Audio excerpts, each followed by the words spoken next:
Okay, what I'm going to do now is I'm going to try and answer a question which was posed to me last week, which is a very good question. And I'm going to deal with that question today. What I said last time, which is a very deep share, was about self-awareness. And what I said was that awareness tells you that you exist. In other words, I said there were two types of existence. There's existence and existence manifestation, where the existence, the process of existence, is outside of you and is attached to your essence. That allows the possibility of multiplicity of multiple entities. But there's another type of awareness which simply says to you that you exist. Awareness says me, and therefore you know your existence from your awareness, and that's the main function of the self. You are in essence a self. That's all you are. You're not your clothes. You're not a body. You're not a soul. You are fundamentally a core seat of consciousness, awareness, and that awareness is an activity which is the fundamental activity of the self, and it says to it that the word me. So the question is, can awareness see another thing? Can it see other? Can it see something outside of itself? And the answer is no. And this is hard to imagine, that even though you're aware and your awareness gives you a sense of your own being, it cannot give you a sense of the being of anything else besides yourself. In other words, you cannot be aware, technically speaking, you cannot be aware of something outside of you, or which is called other. Fundamentally, awareness is an activity done by the self, which it knows itself by itself through its own awareness.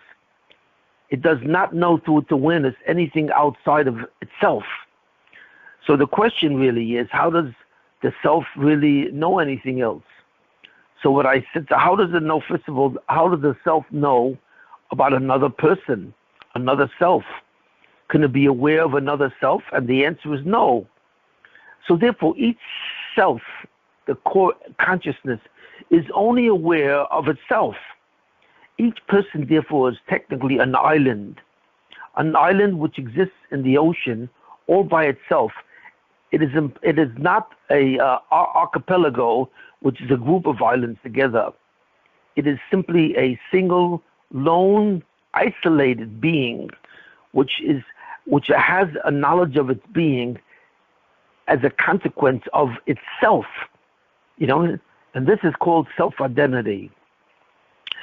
So the question really is, how therefore can the self know anything else? If the self-awareness is actually only an awareness of self, that's the question. And the answer is it can't. So then how could we recognize any other person besides ourselves? And the answer is the one which is not obvious to any of us. The self is aware of anything which belongs to itself and actually belongs to the self. Well, what belongs to the self that's outside of the self? It only aware of itself? No. Because the self, in our case, is part of an organism. And the definition of an organism is different components that come together to cooperate with each other as a team to fundamentally do a certain common theme. So like the human body is an organism. Every organ in the body, in fact, every cell in the body participates in a group process called life. And it gives life to the being. So that we know this, the concept of the body being an organism, because the body will not tolerate an organ that comes from another person, because it always attaches the word my. In other words, if a person needs a transplant of a liver, he can only accept his liver. He cannot accept another liver from another person, even though he is in sore need of a liver. So fundamentally what we see from this is the concept that the pronoun my is attached to every cell in the body. And we see that every cell in the body knows every other cell, even though it actually doesn't meet it in reality. In other words, the liver cells and the heart cells are two separate cells with different locations in the body. Yet even though they never met physically, they know each other. They know what belongs to the self, the particular organism of the self, and what doesn't. So this is the concept of an organism. In an organism, there is no such thing as a stranger. Everything is a familiar being, is another relative. So the liver cells are relatives to the heart cells, to the brain cells, and so on. In a certain sense, it's like a participation of family members. It's like just like a family knows all the members of the family, an organism knows all the members of the organism. But it does so. But the self does not know anything outside of the organism. So therefore, what we see is a very powerful concept. We see the ultimate reason why God concentrates and focuses on the concept of an organism, or the concept in Hebrew, the word achdos, unity. All humans, the entire human species, is composed of different selves and so on. Each self of each piece of the organism knows itself. But since it's an organism, the self participates in what's called organismic consciousness. So there are two levels of awareness.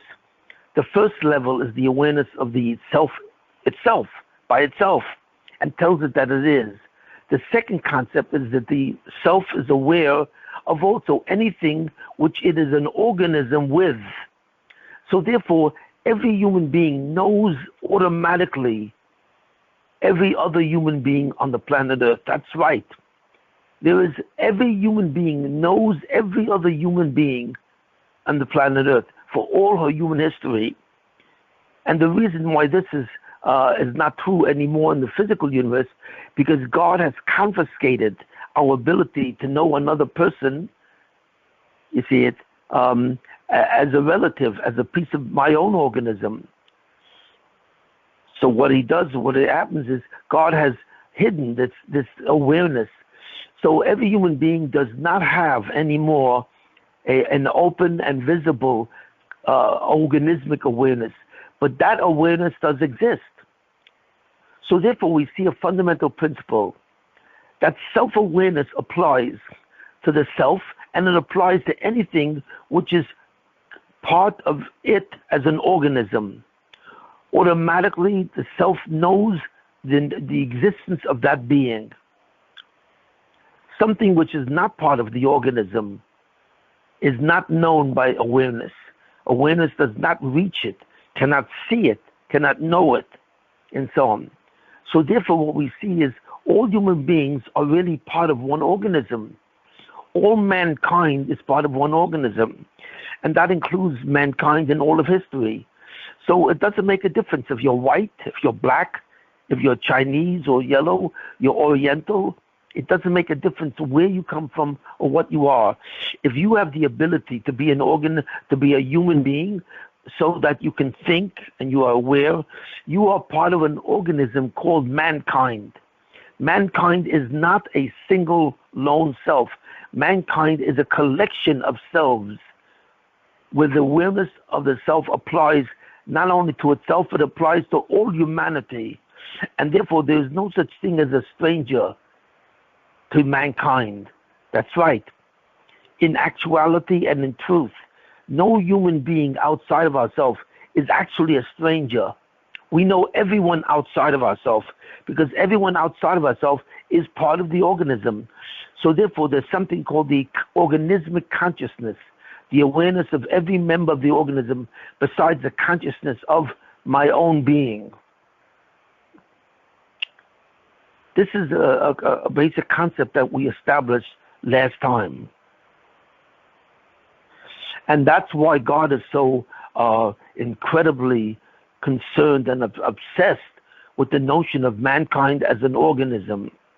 Because in God, besides the fact that God is the Father of us all, He's the creator of us all, and therefore we, in a certain sense, he is part of us, and he is the foundation of our self-awareness. But that is not the only reason why God is concerned with us.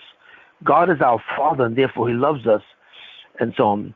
But more importantly, we are all part of an organism. So therefore, when God says that we have to take care of each other, we have to protect each other. If a person is in trouble, you're obligated to, in a certain sense, to save him or to be there for him. Why? Because God says you are all an organism, and therefore you all know each other, and so on. I have just taken away that knowledge because right now it's temporary. It's part of the Nam Niksufa. Because Nam Niksufa, as applied to a self, a Zulasoi, is such that the self only knows itself. It can be aware of another being because that other being is part of its organism, but it's not conscious really of the association and the connection between one person and another. In other words, it's possible to see a person and see him as a stranger with no awareness that he is really part of yourself. But God, who knows mankind totally, says every human being is part of the self. And every self is aware of every other self because all of you are one organism together. That's fundamentally the concept on which we said the last year. But someone asked a question, and it was a good question. Well, what about everything else? What about everything else out there in reality? You know what I mean? Reality has many other things besides people. So reality, first of all, has the universe, stars and galaxies. The universe also has many things. It has animals. The animal kingdom is enormous. There are over 600,000 species of beetles. That's right. So, I see the reality of a beetle. How can I see the reality of a beetle if I cannot see the reality of another? Also, for example, not only is there the world of animals and so on, down to unicellular organisms like an amoeba, but also there's the world of plants. So animals are called a chai, a living thing. An animal contains life. But part of the universe is also with plants. The planet Earth has many plant species. How can I see or be knowledgeable about the existence of a plant if my awareness does not extend to something which is not outside of myself or part of my organism? How can I therefore note and determine that something exists as a plant? Finally, how can I know the awareness of not inanimate objects, like, for example, the ground or the earth or mountains and so on, or clouds? How am I able to see something called reality? In other words, if awareness is only a process which can be directed at the self and indicate its being, how is it possible for any self to know anything else outside of it? Animals, plants, inanimate objects, elements, stars. So somehow this concept that I said last week does not include everything else. So the question is, fundamentally, how can I even detect it if I can only detect myself and only another thing, which is an organism, as a member of my organism? Otherwise, I cannot detect it even. But yet I can detect the reality of the universe, of the planet Earth, of mountain ranges and seas and so on and so forth. I can detect also plants, plant kingdoms, all species of plants. I can detect the animal kingdom. How can I do it if my awareness is only a product of self and is only very limited in what it knows that exists? That was the question that was asked last time, and that's an excellent question, and I'm going to try and answer it now. The truth of the matter is the relationship of human beings to each other is an organism. But what's the relationship of a human being living on the planet Earth? He's living with a certain reality. The reality includes 3 different species. The human being is called a medaber, someone who can speak, because he can communicate with another human being through the mouth and through the language. And a human being also knows the animal kingdom. He sees it. He experiences it. He also knows, which is called chai, a living thing. He also knows the plant kingdom, which is called someach, which means to grow. And finally, the human being also knows the world of inorganic or inanimate matter. He knows planets, stars, mountains, oceans. How can he know all these things if the ability to know something is limited to only the self and its organismic constituents? So this indicates a very powerful principle. I don't think I've ever really discussed this principle because I've saved it kind of for the last. It's a very difficult principle to understand, but I'm going to expose this principle and so on. It's the fundamental principle which governs all reality. That's right. What is the whole purpose of creation? It's to create the Zulasoi. The Zulasoi, the human being, is the ultimate focus of all existence. God created the Zulasoi. It's called the Zulasoi. Zulasoi means other.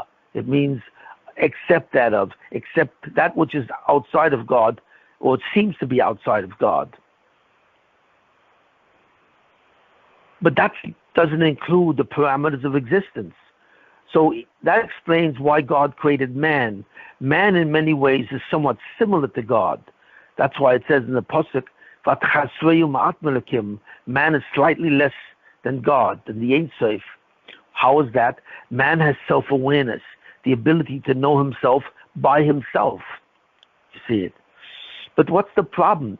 The main question of Hashkafa, the most important question of Hashkafa, is not simply why God created the Zulasoi. Why did God create mankind? We know, because God wants to give mankind the ability to exist with him forever, without time. The future holds a situation and environment where we will exist with the knowledge of God, but we will not exist in time. There is no such thing as the past, present, and future. Can we understand this? No. We cannot comprehend what this means. We have no idea what it means to exist without time, without referring to a past or a present or a future. Our language incorporates time and so on. Why is time so important? Why? Why did God create time? Because God created time to show us that existence itself occurs in phases and it can change. The reason why God created time is to allow the possibility of change. In other words, there's something with us. There's something about the Zulasoi that must be corrected. That's right. The Zulasoi has a certain flaw, or in Hebrew it's called a mum. It has a certain mum, and it must correct that mum before it goes to the world of God permanently, and so on. That's why God had to create the possibility of change, where you can go from A, one state, to B, another state. Because in actuality, existence has nothing to do with states. That's right. When I say I exist, it means I exist. I have existence. So I don't have to worry about what my existence looks like from one state to another. It is always the same. If I exist, then my state of being is constant. It has no change. It doesn't change at all. So if God wants to initiate the process of change where I can suddenly manifest myself in two different ways, he has to create a totally different world. If God wants to heal a certain problem that I have, you see it, before I go to Olam haZeh, the future world, he has to give me the ability to change that problem, to fix that, and so on. And therefore, that's the reason why God created a new form of existence. What did he do? God created existence in the capacity to change, to go from one point to another. So therefore, not only can I change my motion or my position in space, not only can I go from one point to another, you see it? Not only can I change my position in time, from the past to the future, but I can change my being, the very nature of my being. So 1 minute in the past, my being contains a certain flaw, And the next minute, my being no longer has that flaw. In other words, I don't change my position, I don't change my actions or anything else. But what I'm actually changing, even though I don't notice it at all, God has not given me, has taken away the ability to notice, but I can change who I am. That's right. I can change my consciousness. I can change my perception. You see it? And even though to some extent I can experience that, what you cannot experience, you can experience your change of perception, what you see and what you understand. But you cannot notice when you change your being, that in which you exist. So fundamentally, I can change my awareness. That's right. My awareness gives me knowledge of myself, but that knowledge of myself can change over time. At one time, my knowledge of self is 1A, and another time, my awareness changes so that I have a different knowledge of who I am. But I don't feel that my being is changed. No, God does not allow me to see that what He wants is the change of your being. Why? Because the fundamental problem of your being is called in Hebrew Nam Sufa, bed of shame. In other words, because you see yourself with a certain self-identity, so you refer to yourself as me. So when you refer to God, when you are talking to God or praying to Him, you refer to Him as you. So a blessing contains Baruch Atah Hashem, bless me you, O God. Well, that means you're referring to God as you. Atah means you in Hebrew. So therefore, when you refer to God, you're referring to God in the frame of reference, which is me, you. And what God says, this is a problem. Why? Because God says the fundamental principle about me, God, is Ein Oid Murvadoi. There is nothing outside of me. Now this is very profound, very profound. There is no other being outside of God. The possibility of being does not exist except for the being of God. God's sense of Himself is identical to who He is. Nothing else possesses the kind of being that God possesses, so that He is Himself. God does not even refer to Himself as myself. God does not say, I know myself. That sentence is impossible for God, even though human beings can say it about themselves, I know myself. So who is the I and who is the myself? I is, of course, identical to the word me.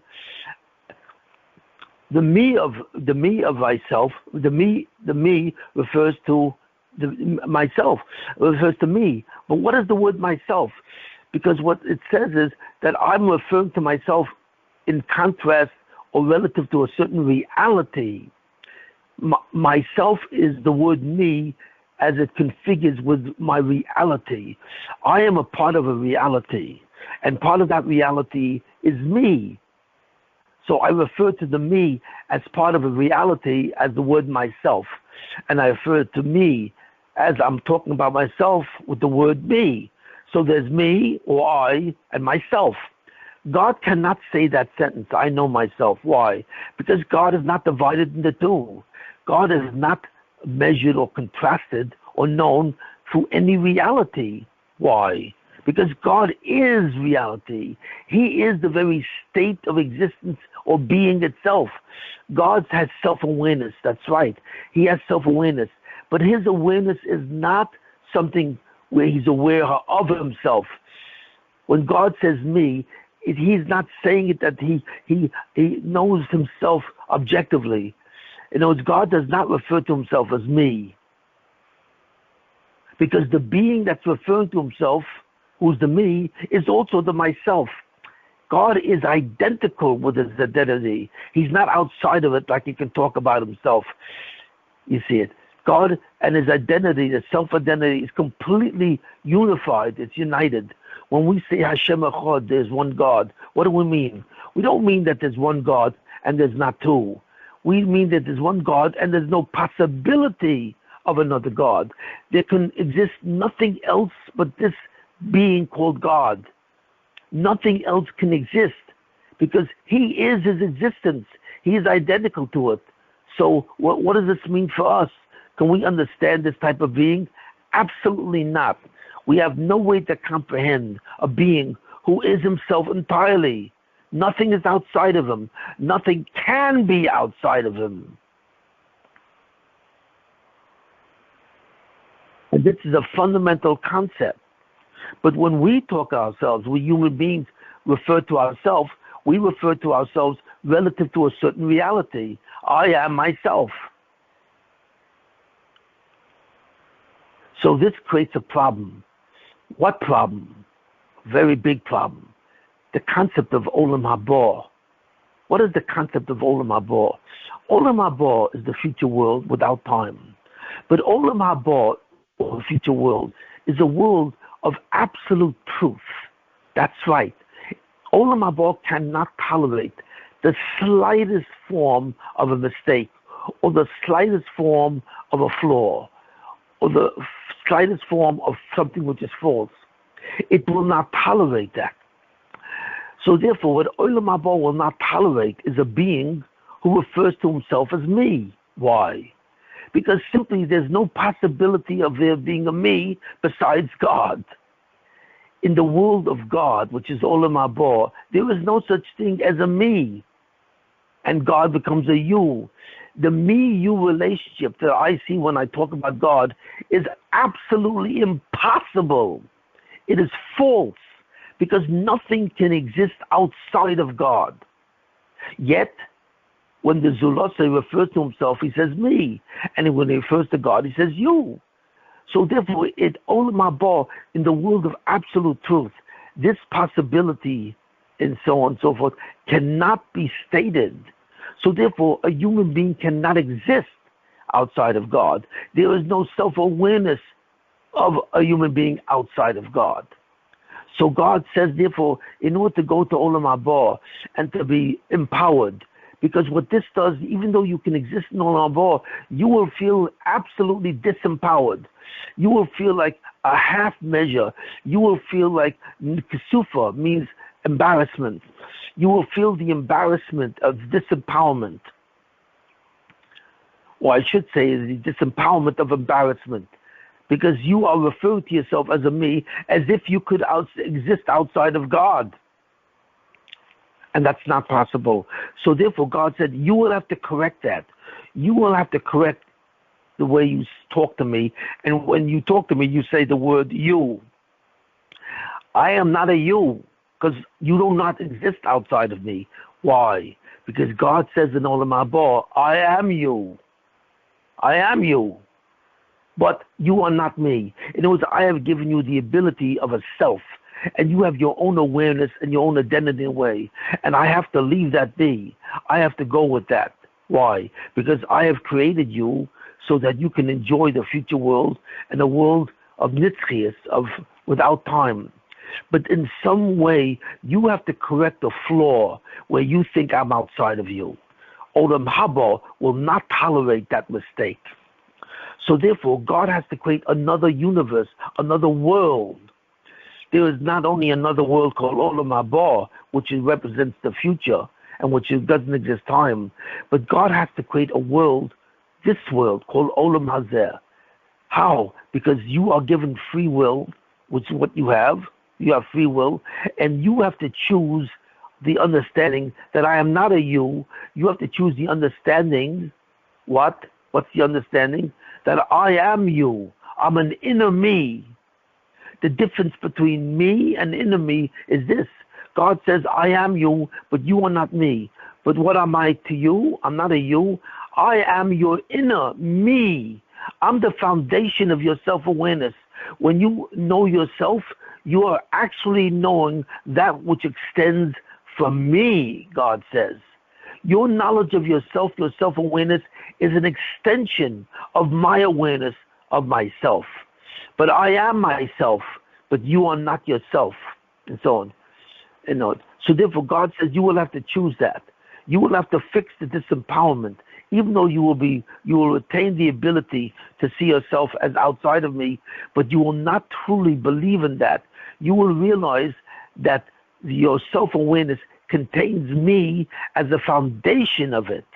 I give you self-awareness as a derivative of my self-awareness. So therefore, God says, I have to create a new world, a world where you have free will, and a world where you can choose to accept the fact that I am you. How? Because I will give you some commandments. I will give you commandments and mitzvahs. And if you do what I say, it's a declaration that you understand that I am not a you. I'm part of the me.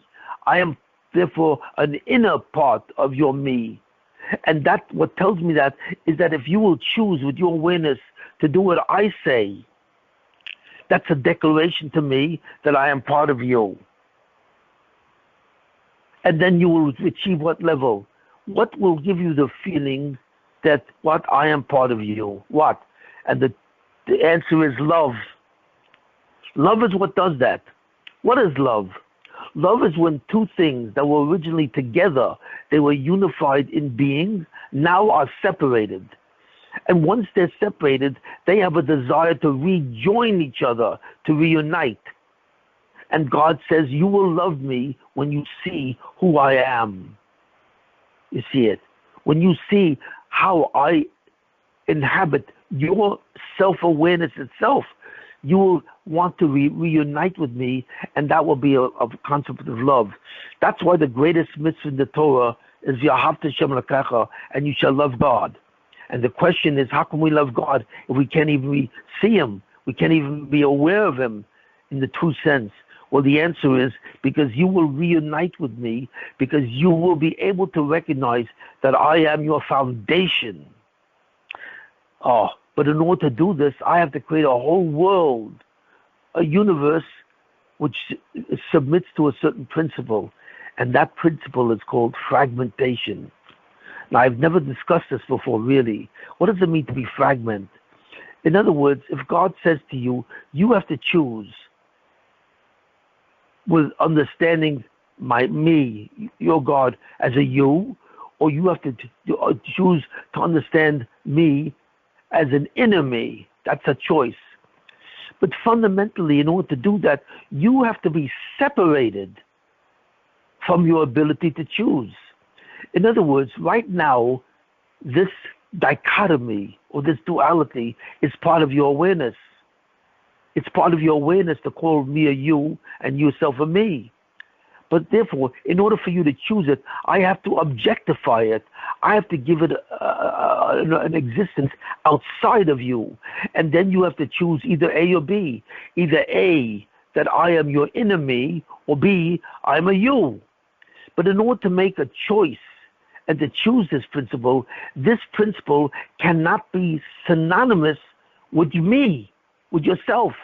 You have to see this principle as something outside of you, which you will choose either A or B. So therefore, what I have to do is fragment you.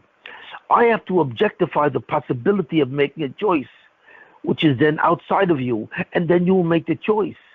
And whatever you chose, I will then reintegrate it into you, and you will become your choice. In other words, in order for me to allow you the possibility of choosing who you are relative to me, I have to separate these choices outside of you. And that's called objectification, or that's called, what do you call it, objectification, or it's called fragmentation. I have to split you in half so that suddenly who I am to you becomes an external choice of yourself. And then once you choose, and I see which way you choose, whether you correct the problem or not, then I have to reintegrate it into yourself. And therefore, at the end, you will become your choice. Your choice will not be something you choose outside of you. Your choice will be something you are. So there's a fundamental principle in creation that no one really speaks about. It's the concept of the objectification of the awareness of the self. That which you are aware of now will be placed outside of you, so you can choose who you are. And once you choose who you are by your own free will and your own choice, then it will become you. It'll become, again, integrated with your awareness, and you will become the awareness. So that if you choose to go against me and to see me as a you, that ability to see me as a you will annihilate you, because the Olam haZeh cannot handle that level of untruth. But if you choose me and you see me as what? You see me as the inner me. You realize that I am your inner me. So therefore, you will then turn to love me. And that love will take away the disempowerment of your self-identity. So therefore, suddenly, you will become a me who can live with me in Olam haZeh. Because you are not seeing me as something outside of you, really. You understand that I am really part of you. And Olam haZeh, the world of absolute truth, can tolerate that and tolerate you, and even tolerate you with a certain self-identity outside of me. Because it will know, truthfully, the emes. The emes is, I am not a you. And that's fundamentally the problem with mankind. The awareness, self-awareness of mankind gives them the mistake of calling God a you. So therefore, in order for God to give you the possibility of changing that, He has to create time. So in the past you have this problem, and in the future you don't have the problem. So therefore, it's necessary for Him to create the concept of change. Okay, He does. He creates the concept of change. But in order to give you the possibility of choosing something, He has to objectify. He has to take those two choices, A or B, you know what I mean, and place them outside of your awareness. So you're looking at something that you have to choose from. If you make the choice, that choice then becomes part of you. It becomes part of the subject. So it's called subjectification. So you have to go through a process called objectification, where now your choices go outside of your awareness, and then when you finish making that choice, and you declare me as an enemy, that choice then will go through a process called subjectification. It will become part of you as a being of self-awareness, and you will coexist with me without time forever. L'netzach nitzochem. So therefore, we see this incredible principle called objectification, that in order to have free will, in order to manifest your free will and actually choose, that choice has to be something which is outside of you and which you can relate as an object. Then that choice then becomes again part of you. And it does either one of two things. If you choose to see me as a you, it will annihilate you, because Olam haZeh cannot tolerate that mistake. And if you see me not as a you, but you see me as an enemy, then what happens? You will coexist with me forever. So I leave it up to you. That's called the Midas Hadin. The Midas Hadin, the attribute of justice, requires objectification. You cannot choose something which is part of you. You can only choose something which is outside of you, and you can see as outside, as separate from you. So therefore, what I have to do is I have to fragment you into pieces. Now you will be a self-awareness which is now separated from the choice of who I am, and you will make that choice through your free will. So in order to do it, we have to go through separate phases of objectification. So now we will examine the components of our existence and the components of Olam haZeh in the world of Avodah, in the world of the task of choosing. What does that world look like? That world now looks like this. The world fundamentally has to give you two possibilities, two choices. Who am I? So in the world where I make you a physical being, a human being in a physical sense, where you have a body, in your body, when you look at the physical world, what do your eyes see? Your eye sees every entity as something outside of you. Every entity is separate from you. If you're in a room, you see your furniture, you see your bookcases, you see your desk. Each entity is separated from each other. So therefore, existence is multiplicity. There's a multiplicity. Existence is something composed of many different entities, and each entity appears totally different in its essence from every other entity. That's the world of the body. That's the world of the guf. So the world of the guf contains the illusion that I am a you. When you are in a human body and you pray to me as on, you are talking to me as if I'm a you. Okay. But in addition to the guf, the body, I have put into you a soul. And this soul does not see me as a you. It sees me as an inner me. It has a correct vision of me. So the soul, which is part of the spiritual thing, sees entities completely connected to each other. It does not see anything outside of the organism. The soul sees every other soul, and it knows that every soul is part of the organism of the me. So God said, you are a composition of body and soul. Each part of your body, each part of you, which is your body and your soul, is like a lens. It shows you existence in a certain way. The body shows existence composed of separate items or separate entities. There's a tremendous multiplicity of entities in the world of the physical, in what's called Gashmias, in the Guf. And in the world of souls, in the world of spirituality, you see everything connected. You do not see everything as divided, but everything is connected. Everything is part of one organism. So you will therefore either see me through your body, or you will see me through your soul. And how do you see me through your soul? Because your soul really functions through your intellect. And your intellect really combines everything. Your intellect sees all kinds of furniture, for example. It sees a desk, it sees a bookcase, it sees a couch. But the intellect does not see these things as separate, because it sees all these things as belonging to a certain similar class. It sees these items as furniture. The term furniture is a class.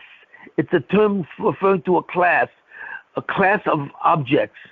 It refers to multiple entities that belong to one category, which is called furniture. A couch is the furniture. A bookcase is the furniture. A desk is the furniture. A chair is the furniture.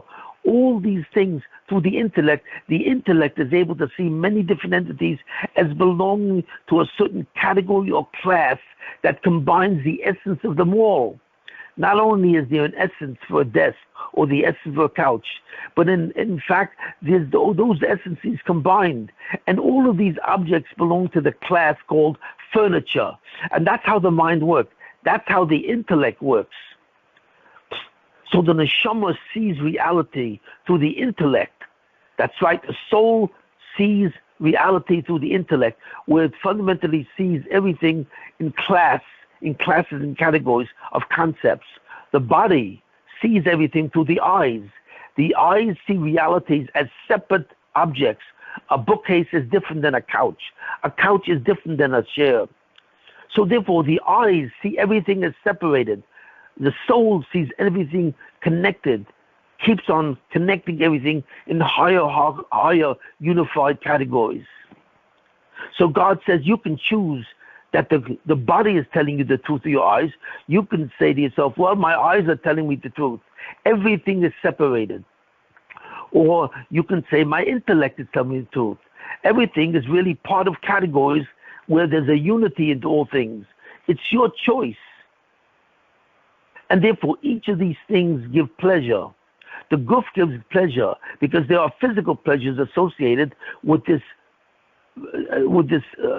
sight of everything being separated.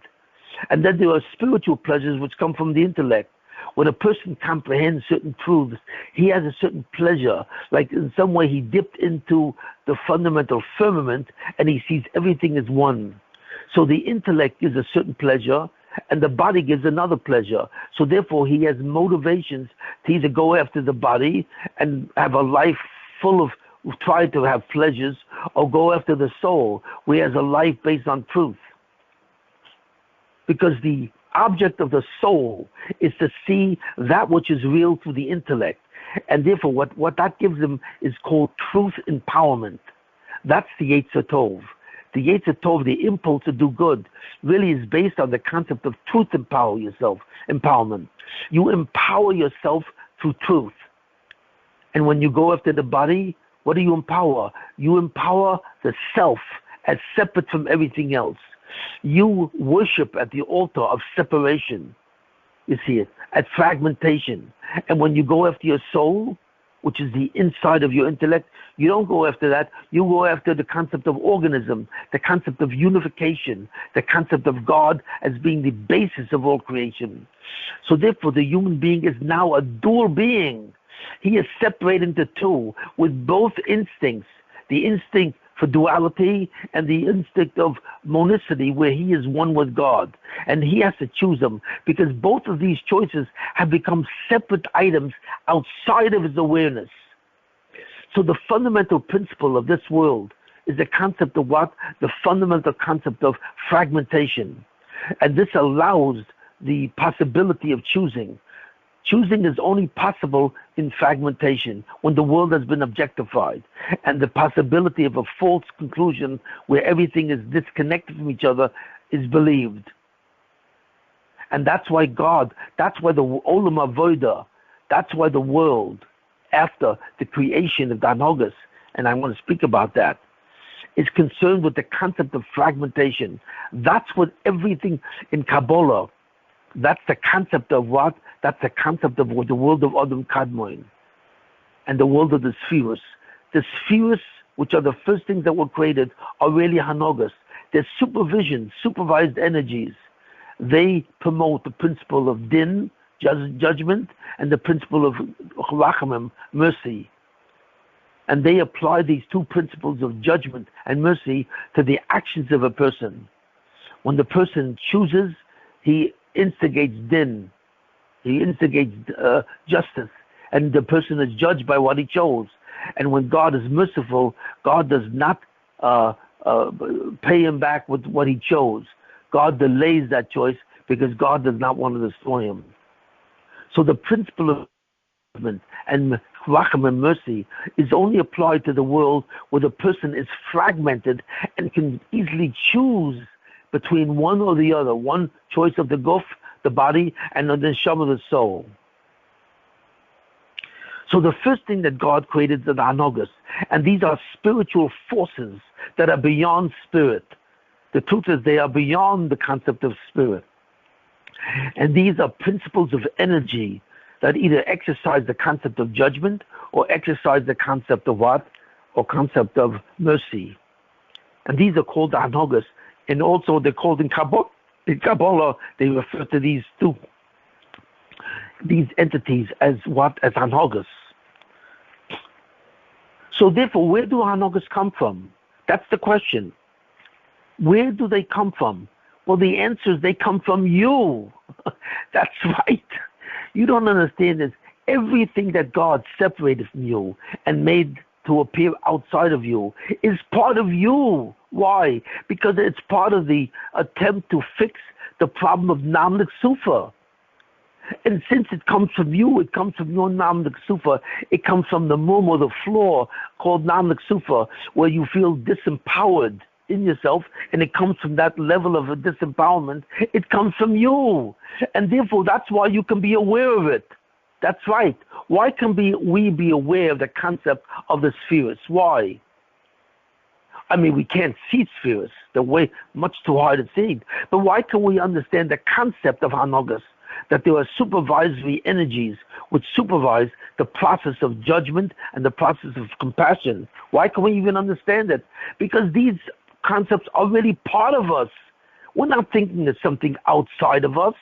And as I tell you before, the principle of awareness is that it can see things. It either can see you, the being that's you, the self, or it can see something which is associated with you. It cannot see something which is completely outside of you and not associated with you. It doesn't have that concept. So therefore, it can see you. You can see the concept of the spheres because they are part of you. They come from you. They are the instruments in which you can correct yourself. They are the first things which are objectified. From the Zulosoi, God objectifies the spheres. That's right. Where do the spheres come from? They come from the Ein Sof, God, with the Malbush of God, called the Ein Sof, is that which is beyond boundaries. But they really come from you. The necessity of the production of the spheres, the creation of the spheres, comes from you. It comes from you because you have a problem called Namlik Sufa, and God has to solve that problem. He has to correct that problem. He has to heal you of your problem of Namlik Sufa, the bread of shame, the possibility of saying God is a me and you, a duality. So since the spheres come from you, you can be aware of them. The same thing also, the concept of the angels. That's right. All the angels, where do they come from? What is an angel exactly? An angel is a form of awareness, but it's not simply an awareness by itself. You're much greater than an angel because you have a self, and that self is an entity called awareness. But an angel has also awareness, but it's not. But the awareness is equal to a function. In other words, every malach has a certain function. It has a certain task, and its awareness is simply refers to that task. It has no awareness. An angel, a malach, is not simply a being with a sense of self like you. No, you have a sense of self which is completely independent. But a malach has a sense of self which completely refers to what is connected to, it's associated with what its function is. So a malach really has two functions. That's right. There are two types of malachim. There's a malach which is really what? It's really the executive arm of the hanogas, of the spheres. The spheres are really the principles of judgment or justice, the principles of din and the principle of rachamim. And these two end principles are energies. And these energies need someone to be an executive. Somebody has to perform the reality of those two functions. So therefore, the spheres that relate to din have to produce activities which relate to din or judgment. And therefore the malach that reflects those is an executive. It means he is the one that performs the task of din. These are the malachei din, and the malachim that are directly connected to the spheres. A malach comes from the sphere. A malach comes from the principles of din and rachamim. That's how malachim are created, and they are connected to the fundamental task of din and rachamim. They have no other existence. They have no other awareness outside of their task, which either belongs to din or rachamim. So therefore, the malachim are the executive agents of the spheres. So one type of malach is the executive agent of what the spheres want to do to you because of the choice that you made. If you made the wrong choice, then a malach din is created by that sphere to then go and Then go and do things which din says. You know? And if you do the right choice, then the sphere, the energy of supervision, then applies that to you for the right choice of din. Or the malach, sometimes the sphere, the energy of supervision, will apply to you in terms of rachamim, in terms of compassion. So in other words, the malachim are not outside of the spheres. They are the executioners. They are the executive agents. They are the agents of the spheres that perform the principle of whatever that sphere is. If the sphere has the principles of din, it performs the function of din. If it has the sphere has the principle of rachamim, mercy, it has the function of mercy. But they are the agents of the spheres themselves. And therefore, this self-awareness that they have is only related to the task of execution. They have no self outside of it. That's why the name of an angel, the name of such an angel, that's why the name of the angel is itself. If you say to a malach, if you're speaking to a malach, and you can speak to a malach, in other words, you can speak to it anything which is in the context of its function. You can say, what do you do? What is your function? How do you represent the spheres? So that the angel can answer you, well, I represent din, or I represent rachamim. So the angel can therefore discuss with you the parameters of those two functions. He cannot discuss with you anything which is outside the parameter of his task. He is confined in his self-awareness to his task because he's the agent of the spheres. Now, there's also a second class of malachim. And who do they belong to? They don't belong to the spheres as such. Who do they belong to? They belong to you. In other words, when you make that choice, you make the choice which is objectified outside of you, and you choose something to do either a sin or a mitzvah, that sin and that mitzvah turn into a malach. It becomes an agent of your choice. It represents your choice. So your choice is now represented by a malach. That's why Chazal say, the sages say, anyone who does a mitzvah or sin creates a malach which represents that choice. So in other words, that malach does not represent the spheres. It does not represent what the spheres want to do in terms of its action of din or rachamim, but it represents something that you do. When you make a sin, when you do a sin or not, you create an angel that suddenly represents that choice, either that of a sin or that of a mitzvah. So therefore, these are two classes of malachim. The malachim that represent or reflect the spheres, the hanogas, the energies which perform din and rachamim, or they represent your choice of going against God, of saying to God, you're a you. I see you as a you, and you are a you. Yeshed mulvadoi. There's something outside of you.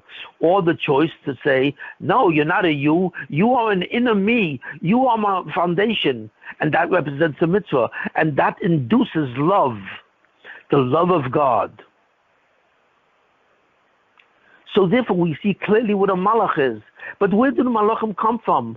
What frame of reference do they come from? What world do they come from? Well, they come from the world of you. They grow, they are created from your nam sufa. Just like the hanogas, the spheres, are created from your nam sufa. And they manage you, they manage the healing process. So the malachim, which are the executive agents of the spheres, are manifestations. They also manifest you. They are the symbol of your choice. They are entities that come and they actually reflect your choice. But they come from you. And that's why you can be aware of them. You can be aware of them because they are part of your organism. They are part of your individual organism. They're not part of you as an organism. You know what I mean? As an organism, that's how you see other people, other zulasois. But these things are really entities which come from the inner you, because they have to do the judgment on you between sinning and doing a mitzvah. They represent your future destiny. Whether you'll be annihilated or you'll have compassion on you. So, but they fundamentally are entities which somehow have to do with your private task of correcting your namdik sufa. So we see, therefore, what angels are. We see what spheres are. Now there's also something else. Besides the hanogas, the spheres, and the angels, there's also a world which has to do with the executive function of din, which is the Bezin Shemala, the heavenly court. In a certain sense, the heavenly court is run by the spheres and by malachim. But that heavenly court is a court which is created from you, because it is a court which is designed to determine what will happen to you. So therefore, the entire structure of heaven, with the Bezin Shemala and everything that's associated with it, comes from where? It comes from you. It's not outside you. It is fundamentally a component of your namdik sufa. The same thing with the world of Gashmias. When we look in the world of Gashmias, we see what? We see three things. No, actually, we see four things. In other words, when we look at the physical universe, we see four types of entities. That's right. All of them emanating from you. And that's why you can be aware of them. You see, I'm saying something very different than I said last week. Last week I told you that you are aware of other people. Why? Even though self-awareness is only about self, you can be aware of other selves, other people. Why? Because all people relate to each other through the concept of an organism. And therefore, these other people are simply extended beings of you. They also emanate from you. They are all connected. They are associated with you. They are all connected to you as an organism. But now I'm talking about a different concept of awareness. Awareness of not simply other things which are outside of you, but in some way are part of the organism of you, but really components that come from your namdik sufa. And that's why your awareness can detect these things. They can detect the spheres. They can understand the concept of spheres. They can understand the concept of angels. The Bezin Shemala, they can understand the concept of judgment. In the physical universe, they can understand different things. What? Well, first of all, they can understand the universe. And what is the universe, the physical universe, composed of? It's composed of what's called mazolas, stars and planets. What's the significance of stars and planets? The real question is, why did God create so many stars? As I once said to you, how many stars are there in the universe, in the total universe? First of all, the universe is not totally visible. There's a whole part of the universe that will forever remain invisible. Why? Because the light cannot travel as far as these are doing. There are stars that are way further away than the distance it would take for a light beam to go from that star to you. So therefore, you will never detect that, because there's no light beam that will reflect itself off the star and go to the planet Earth where you can see it. You will never have access to many stars which are beyond the distance which is required for a light beam to travel to you and make that star known.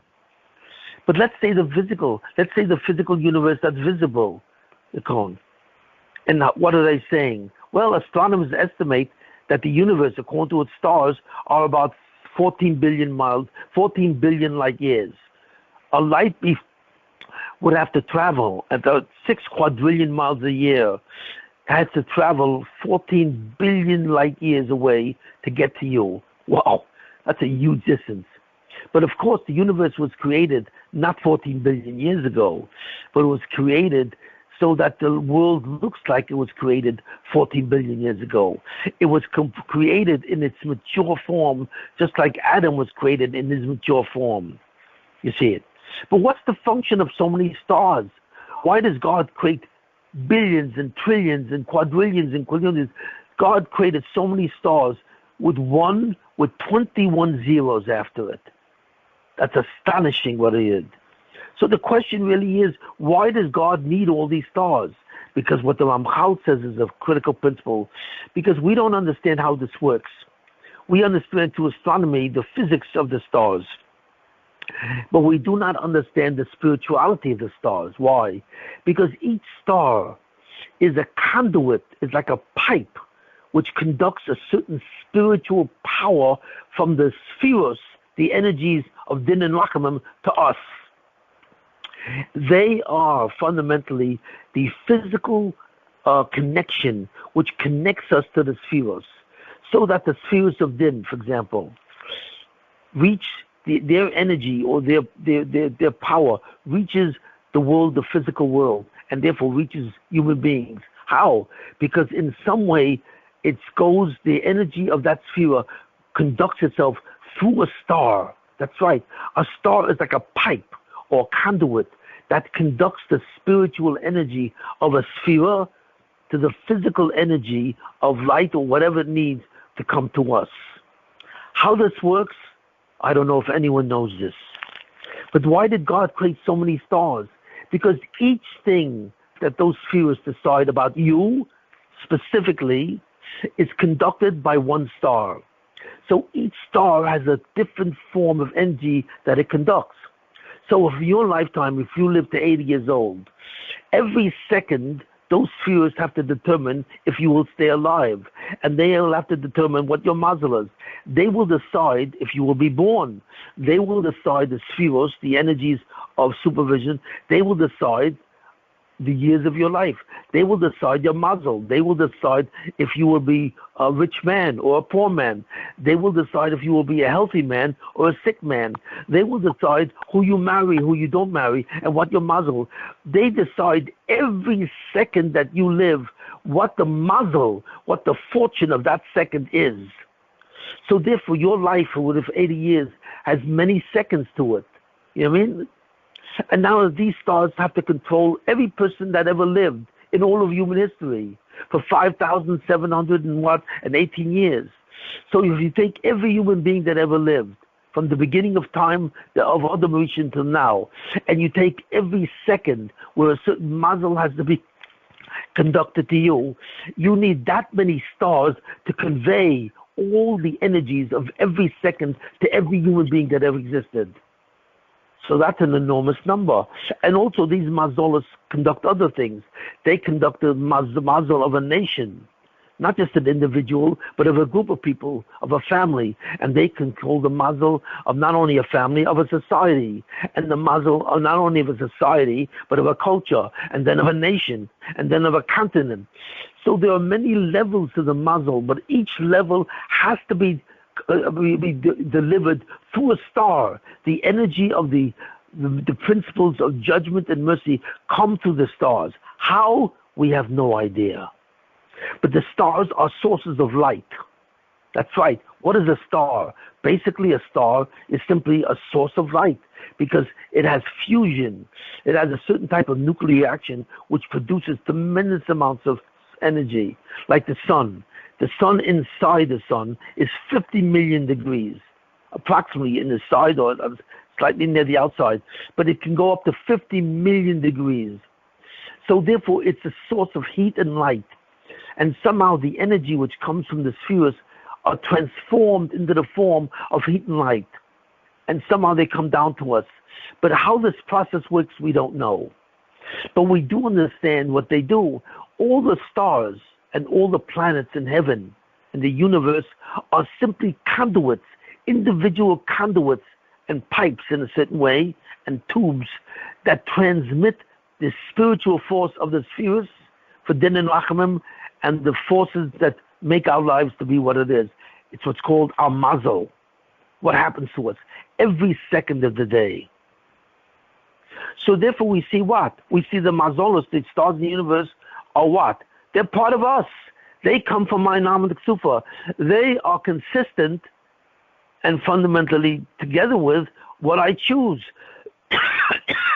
So the reason why God created the entire universe filled with stars, because God has to adjudicate exactly what we do, what will be our future. And he adjudicates everything in the universe through stars.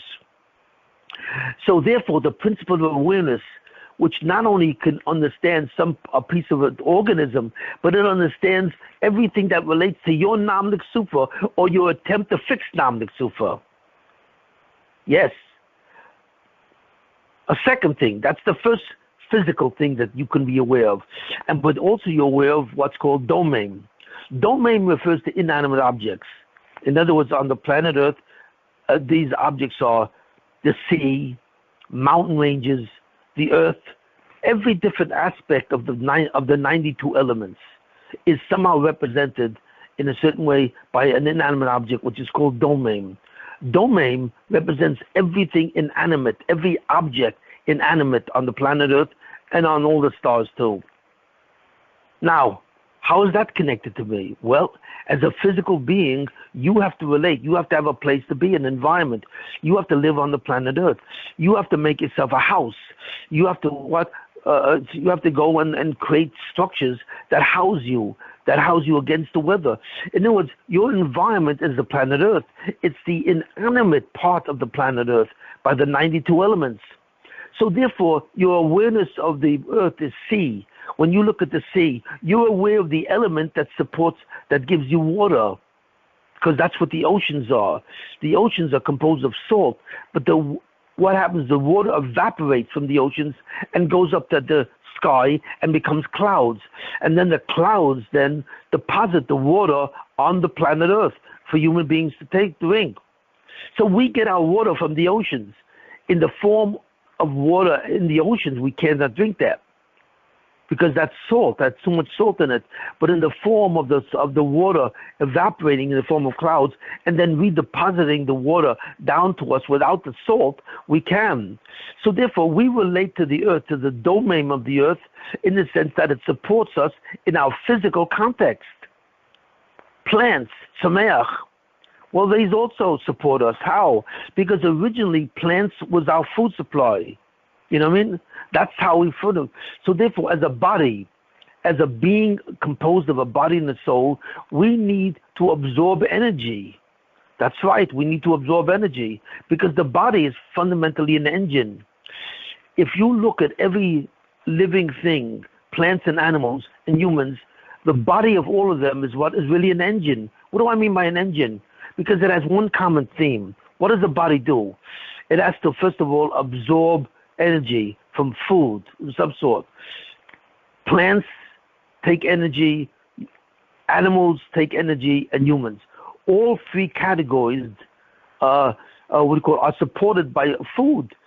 So therefore, they have to absorb energy, and they have to convert energy, or actually, most plants get energy through the sun by photosynthesis.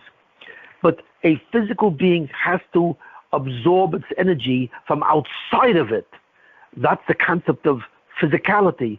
The concept of being physical, is that you are relating to a reality outside of you, with a separate entities, with a completely configuration where every entity is separate from every other entity.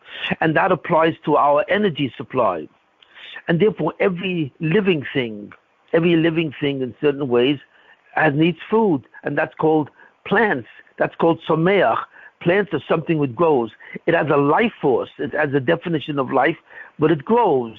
It's not already a sensory form. It cannot see things or know things outside of itself in the form of sense organs. So it's called a someach. And all plants exist in some way to support our energy supply, the food we eat. Originally, this was the motive of Adam Rishon. Adam Rishon only ate plants. He had nothing to do with eating meat. That's it. Nothing to do with eating meats. So therefore, since he ate plants, and these plants were necessary for his body as an engine to take in fuel, to digest the fuel, to redistribute the fuel throughout his body, so that every organ now relates to a different part of an engine, and then to throw out the stuff that's toxic. So therefore, the human body is fundamentally an engine. It absorbs energy, it digests the energy, it assimilates the energy in all the cells of the body, and then it throws out the toxins, and it has to circulate the body. So every life form is the same, in the sense that it functions as an engine. But people have to eat. So therefore we see that in the world, the physical world, the mazolos, the stars, and the diamond, these inanimate objects, the sea, and the mountains, and the earth, and the food that we eat are all related to us. It relates to us in the sense that it supports the part of us, it supports the lens that allows us to see everything as separate. It's completely separate from each other. And that's the essence of the physical universe. Finally, there's the world of animals. What's the function of animals? If animals weren't originally supposed to be eaten, right? There was no intention of God to have people eat animals. There was no such thing as a carnivore. No animal killed another animal. The lion lay down with the lamb. That's right. There was no such thing as a carnivore, as a predator, and so on. This did not exist before the sin.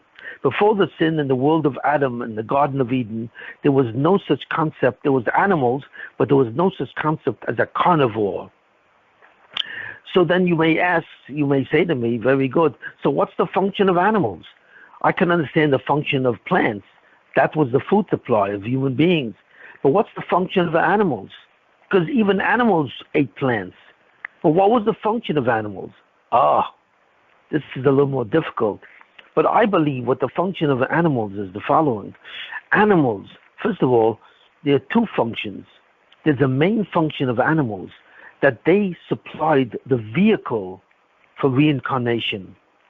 In other words, when God looked at a certain soul or a certain person, and he said, you have done many sins, and therefore my attribute of mercy has to correct you, so you are not destroyed or annihilated. So what will I do to you? I will reincarnate you back to the planet Earth. After you die, which is a result of the sin of Adam, you will come back to the planet Earth. But you will not come back as a human. You will come back as an animal. That's right. So in other words, animals really are the resupply of people, fundamentally. How is this possible? We do not know. But there were very great tzaddikim who could talk to animals and see this, like the Ari. The Ari could look at an animal and see exactly who was in the animal, like a cat. A cat is known to be an object that many times contains the soul of a person. But what's the purpose of bringing a person back as an animal? Because animals have a sense of awareness, right? Like a human, possibly. but they don't have the awareness of a human being, because the awareness of a human being is an independent entity. The self of a human being is an independent entity, completely independent of everything else. But the awareness of an animal is part of its own reality. In other words, an animal knows itself because in its reality, it knows itself. It does not know itself beyond the reality that it's contained of. A cat knows itself as a cat because if you threaten a cat, it becomes afraid.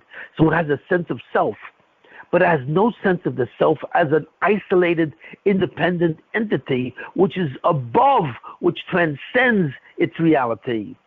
Only a human has a sense of self that is aware of itself in a transcendental way. His sense of self transcends all realities. So therefore, he has a sense of self which is independent of the way he exists. In other words, the self exists on its own. But the self of an animal does not exist on its own. It exists through the reality in which he's connected to. That's right. That's why animals don't have real self. So why do people come back in animals? Because if God wants to punish a person without the expression of free will, in other words, God is bringing back a person so that he will suffer, have certain yesud that have nothing to do with free will. In other words, he will bring him back as a prey to a predator. So this person who now inhabits a zebra will be killed by a lion. And that's the way it suffers to repair the damage of Nam Sufa does. These are very deep things, because there's a whole class of animals which are now predators. In other words, they feed on other animals. But why should an animal feed on another animal? This is cruel. But this is the point. It's not cruel to the person that they're feeding on, because the person becomes part of the animal and therefore has no free will whatsoever. So therefore, he has to suffer in that existence. And he may suffer in the sense that he winds up being the prey of some other animal, a lion, and so on. So therefore, the world of animals come to support the concept of reincarnation for those humans who have to be what? Who have to clean themselves from their sins, but without the exercise of free will. They don't come back because they have to do a mitzvah, or they don't come back because they have to do with sins. But it's a life, a limited life, where the soul of a human being is attached to the soul of an animal. He is confined to the soul of an animal. He suffers because of this. As long as the human soul, which has a true self, is in an animal and is tied to the soul of the animal and must do what the animal does in terms of its instincts, he has a tremendous suffering. Why? Because even though he's fragmented in a certain sense, he's objectified. He has no free will. He is a prisoner in a prison. It's like he's stuck in a prison and cannot get out. And in that prison he suffers because he doesn't have the expression of free will to go and do what he wants, because he is now in an environment which causes him to be limited and suffering because of the sins he did. So I believe that the animal universe exists to create a vehicle for those people who have to come back from the Midas HaRachamim. And it was the Midas HaRachamim which created the world of animals in a certain sense. Because in the world of animals, there is no free will, there's only instinct, and there's suffering. And those for all the souls of human beings in history that have to come back to atone and to rehabilitate themselves while they're trapped in the prison of an animal. So what do we see? We see everything. What do we see? What did I say? We see that these first of all, the spheres, which are the Hanhogas, they are the supervisory energies which exercise the control of Din and Rachamim to Zulasoi, to the soul, to fix Nam Sufa. And then there's the concept of angels. Angels are agents that execute the task which is confined to the spheres. And then there's the angels that reflect the choice itself of the Zulasoi. And then finally there's the Bezin Shamala that relates to the human being, because it is created by the human. Every human being has a separate Bezin specifically devoted to him, That's right. Even though there's a general bezin, there's a general court of law that's associated with all of humanity and determines the destiny of all human beings, but each one has a separate docket and a separate engagement with that bezin. Each bezin, each court of law has to do specifically with each individual person. Finally, in the world, the physical world, the mazolos, the stars. And we are related to the stars because the stars are the conduits of the hashgacha of the hanogas of the spheres. They are conduits, fundamentally, that deliver the energy of the supervisory energies that determine din and rachamim. And then finally, we are related to domain, to inanimate, because that constitutes our environment. And we also related fundamentally to plants, because that's our food supply. Because since we have been fundamentally objectified and we are no longer connected, we are no longer integrated. The fundamental thing about our existence in this world is the concept of what? Of non-integration. We are separated from who we really are. We are separated from the products of our awareness, because we have to choose between which awareness we will integrate with, which awareness we will become.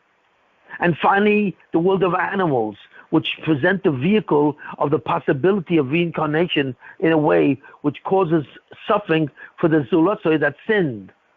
So fundamentally, everything that we are aware of, what? We are aware in what context? They are not part of our organism as such. They are not organismic with us. Only humans are organismic with each other, but they constitute the components that relate to Namak Sufa. The Namak Sufa is our own personal problem. Every human being has a problem with Namak Sufa in the way he sees God. So therefore, he sees God as a you, and that has to be corrected for Olam haZeh. And every human, therefore, has to go down to the planet Earth and become human, become physical. And in choosing between how we will see God and how he will relate to God. In other words, when we become physical, God expects us to have a relationship with him. But that relationship is one of your dear. What I mean by a relationship, what does it mean to have a relationship with God? It's impossible to have God relationship because we can in no way understand who God is. But that relationship, it means we know who he is. We know what he's not. We know that God is not a you. So therefore, in some sense, we approach a certain knowledge of what God is. We understand him through what he's not. God has a negative definition. We don't understand what the parameters of God are. We don't understand who he is, but we understand what he's not. He is not a physical being. He is not a spiritual being. He is not a being which is non-integrated. He is the absolute being of integration, uniqueness, in the sense that God is himself. There's no such thing as God and himself. It doesn't exist. There is no reality outside the existence of God. Nothing. God can never refer to as, I am myself. This doesn't make any sense. God is his being. They are the same thing. But we see how everything in the universe we have to be aware of. We are aware of animals. We are aware of plants. We are aware of elements, the 92 elements in the form of the mountains, in the form of the sea, in the form of the ground. We are aware of the universe in the sense of we are aware of the bazolos. You know what I mean? Now we are not aware of outside of that. We are not aware of something which is outside the physical. We are not aware of the Bezin Shamala, the heavenly court, which judges us. We are not aware of angels who basically are conduits between the spheres and us. They represent our choices and the actions of what the spheres do. And therefore we are not aware of the anhagas. We surely are not aware of these. So therefore we are not aware of anything spiritually. The spiritual components that relate to our Namlik Sufa, we are not aware of. We are aware only of the physical components that relate to the problem of Namlik Sufa. But because we are aware of things which relate to our sense of Namlik Sufa and the necessity of fixing it, we are aware of all of these things, even though they are outside of us. So you have to understand what this universe is and what it all is, from the beginning of creation to the end of creation, from the highest world called Adam Kadmon to the lowest world called the Olam haZeh. To every one of these worlds, we relate to all other souls because they are part of our organism, and we relate to everything else because they are part of the task of the tikkun of Nam Ksufa, of the correction of our our defect of Nam Ksufa, which cannot be tolerated in Olam haZeh. So therefore, I've gone through the whole entire concept of self-awareness, where it's limited, where it's not limited, how it applies. But that answers the question, how can I be aware of something outside of myself, which is not human? And the answer is because it relates to the tikkun of Nam Ksufa. It relates to my Nam Ksufa, the Nam Ksufa which is endemic to me. And therefore, my awareness can grasp it. I can grasp that which is outside of me because it's related to that which is inside of me. And at the end of time, when the Mashiach comes and even later, all of this will come together again. That's right. All these separate items will disappear. Animals will disappear. Plants will disappear. The physical aspect of the universe will disappear, and the stars will disappear. The world of physicality will disappear, and that's called zichuch. Even the angels will disappear. I don't know that there are any angels in Olam haZeh, because they are simply agents of God himself, or the spheres. And finally, the Anhogas, most of them will disappear. Some will remain, at least one will remain. The Anhoga of Kessin, which is the highest one of all. It's the crown Anhoga, because that's the Anhoga of Olam haZeh. You know, that's the Anhoga which will conduct Olam haZeh. You know what I mean? And that's what it means. Tzadikim Yoshim. Tzadikim, saintly people are sitting. And their crown is on their head. And they take pleasure for what the Shina does. So fundamentally, when it says and what? And their crown is on their head. What is that crown? That crown is the one sphere, which is the sphere, the Anoga of Olam haZeh. And therefore, what is that? Kesser. Kesser is the Anog, the name of the Anoga that will only exist in Olam haZeh. You see it. And then we become an example of Adam Kadmoin, primordial man. So everything will disappear. Everything which is connected to my tikkun of Nam Sufa will disappear. And I will be reintegrated. I no longer will be objectified. I will no longer be separated myself so that I can exercise the concept of free will. I will not have to choose anything between A or B, which is outside of myself, outside of my awareness, which is really inside my awareness, you know. And therefore, the only thing that will be left is the awareness of God and the awareness of everything in my organism. And that will become Olam haZeh. So I believe I've tried to answer the question of what it is. I've gone through every major component of existence itself, and this is what it is. Okay, you have it. Any questions? Shimon, you mentioned that. Oh, I'm sorry. Go, Michael. Go. Well, you mentioned that animals. The first. Wait a minute. Wait. I mentioned that what? Animals had two functions, and the main function was a vehicle for reincarnation. What was the second? I'm not exactly clear on all the function of animals, but I know one function that it does have, which is used by God, is that the animal is a vehicle for the reincarnation of souls which sinned and do not have to exercise free will when they come back. So they are simply, it's a vessel of the vessel of reincarnation where punishment is delivered, rehabilitation is delivered, and nothing else. Is that the same function? Like I heard, you could be reincarnated as a plant, or as water, or a rock. Well, probably. Yeah, there seem to be other vehicles also. You know, it's sometimes I don't know if plants are really. They are to a certain extent also vessels of reincarnation, and so are the elements doimen. But I tell you honestly, this is a whole topic itself called a reincarnation, Shal Gilgulim, and so on. And I'm not totally familiar with this yet, and so on. So I really can't comment on it. But basically, fundamentally, all the the vessels that are used for reincarnation, plants, domain, and chai, and the animals, are somehow vessels for reincarnation when reincarnation is designed to be a punishment. What about its carbonos? Yes, also carbonos. But exactly who comes back for what reason and in what form, that's a subject completely separated and so on. That's a very deep subject. And maybe someday we'll talk about that.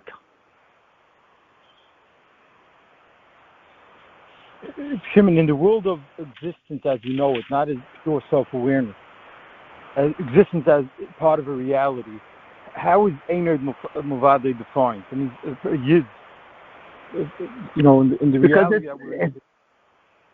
It's defined simply that the objectification is only temporary. The principle of objectification, making your choice outside of yourself. The essence of the principle is defined by the fact that your self-awareness is objectified. It becomes an object rather than part of the subject. And that's a separation of the principle where the person is fragmented. The entity of the Zulasa is fragmented into pieces which now are separated from each other so there can be choices made. You know what I mean? But eventually it'll all be reintegrated. Ultimately, when Zichuk happens, everything which is an objectification will disappear once Namlik Sufa is fixed. So essentially, you're saying that the concept of Ein Muvadeh is to see through the shackle of objectification. In this, well, Ein Muvadeh, you don't understand. Even though everything is separated, right, in the world of physicality, does that mean it's really separated? Of course not. God is behind everything which is separated. And in that case, everything is one. Everything combines in the ultimate integration. Everything is integrated. Why? Because it is really one thing. This objectification, separate entities, is only a perception. That's how we see it. But that's not how it really is.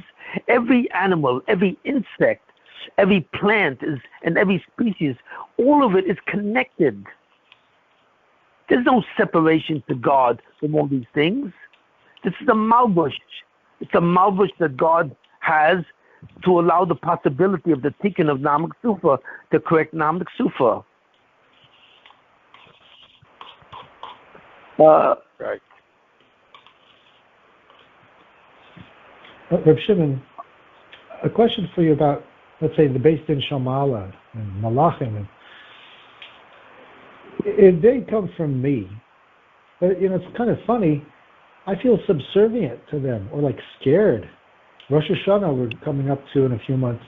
It's like I don't want to get zapped by this thing that's more powerful than me. But I'm not. Excuse me. You're not being zapped by them. They have no power over you except what you give them. I mean, I don't know why you're afraid. You're afraid of yourself. Because when you sin or you do a mitzvah, you then impart a certain power to them. But that power comes from you. You don't realize you are your own worst enemy. That's it. You are your own worst enemy because you give them the power to punish you. And this concept that you're afraid of them is absolutely ridiculous. Because you are the power. The Zulasoi, the recipient of Olam haZeh, is the single greatest thing that God ever made. There is nothing in existence that has more power over that Zulasoi except himself. His Namlik Sufa is the one thing that has power over him.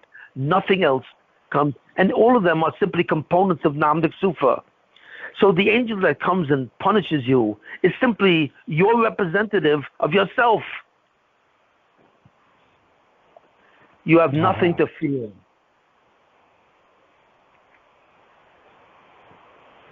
So what's the proper attitude we should be having, let's say, for Yamim and Ryan?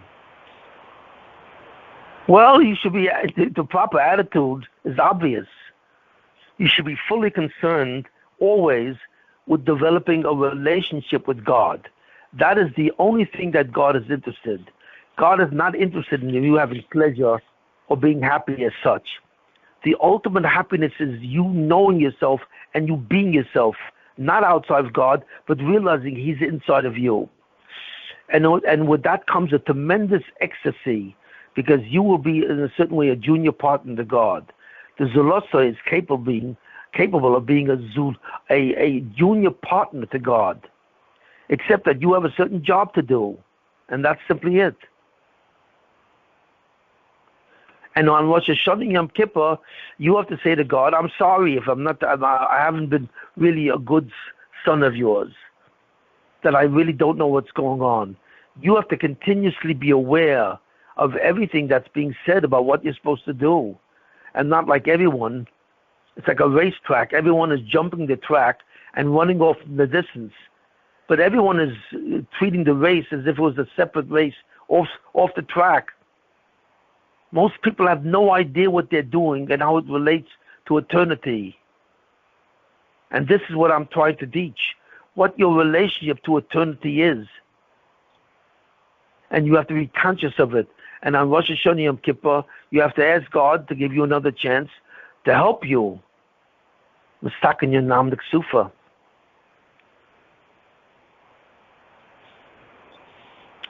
Any other questions? Okay, was I clear? Did you feel I was clear in this year? Yes. Yeah. Definitely. What? Definitely, yes. Okay, very good. Okay, so I will get together, and the next year I'm going to be giving, I'm going to try and define the Yetzer Hara. What is the Yetzer Hara? Where does it come from? How is it able to do its job? In other words, how can a Yetzer Hara or Malach that serves its purpose, how can it convince you to ignore God? How? If God is the center of the creation, how can I actually teach you that He's not? So I'm going to try and speak about that next time.